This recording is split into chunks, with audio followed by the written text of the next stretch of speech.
Hello friends, welcome to Career Launcher. So you are in class 12th, you are a science student. CBSE has announced your board exam schedule, so I'm sure you are anxious, you are excited as well. And the only thing you want to do currently is to have a clear-cut strategy in front of you, how to prepare, how to revise, what to practice and when to practice, because you have your exams starting on 27th Feb when you have English core. Other exams start from 15th, 16th, but not major exams, not most of you are taking those exams. And if you are a math student, you have your maths paper on 17th March. If you are a bio student, your paper is on 14th March. So in between you have all your physics, chemistry as well. And the fifth subject, depending if you are computer student or an economics student or a physical education student, the dates vary accordingly. So you need a clear-cut plan to put in all your revision in between these days, right? Now let's come to the strategy. Let's first understand what is this beast board exam. It covers only the NCERT syllabus and a lot of the questions come from the NCERT itself. So what should we practice? We should practice NCERT. Must all questions from NCERT. Then what should we look at? We should look at the salt papers book. Say past 6-7 years salt papers book. The third thing is, since I'm focusing again and again on practice, you have to practice sample papers. For each subject, you should practice take minimum 4 or 5 sample papers. You may call it mock test, you may call it sample papers.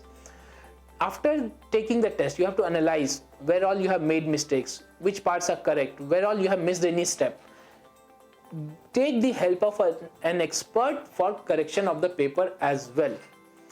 So what happens now? In the exam, no one is asking you how much you know. Trust me, that is not what they're asking. They're asking how much you know and can apply. So to be able to apply, you should have practiced those questions, because you have a limited 3 hours window during the exam. In that time, you have to attempt all questions. So your knowledge is tested, your application is tested, and your speed is also slightly tested. So the more you practice, trust me, the better you will become at writing your exam, getting marks as well. Now let's come to from where. NCERT solutions you can find out from any book. These are on a lot of websites, including Career Launcher tuition website.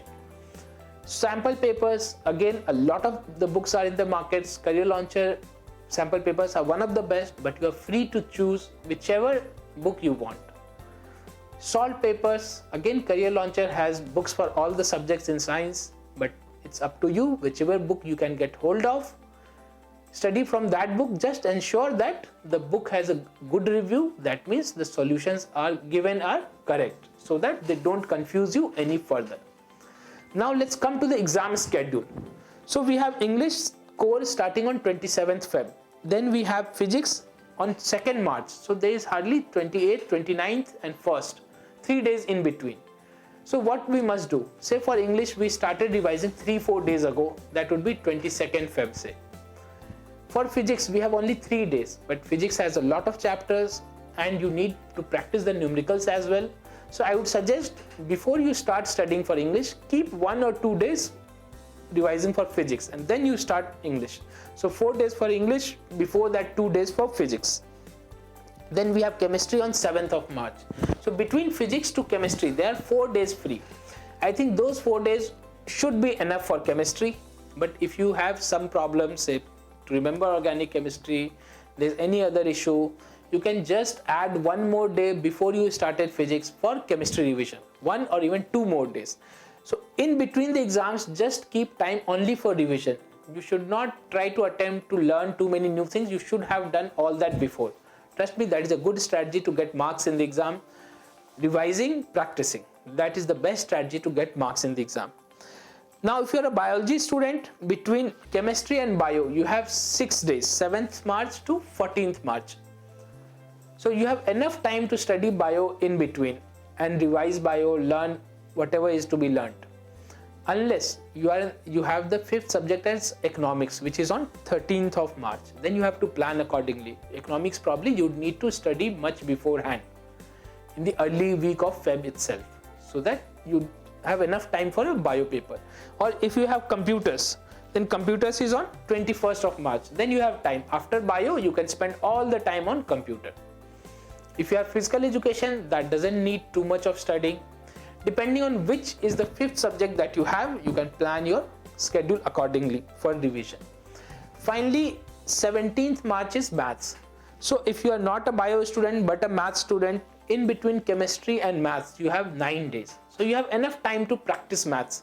Unless economics or computer come in between, then you have to do a slight manipulation of your time, understand in early part of Feb, do the practice for your and a bit of revision for your 5th subject.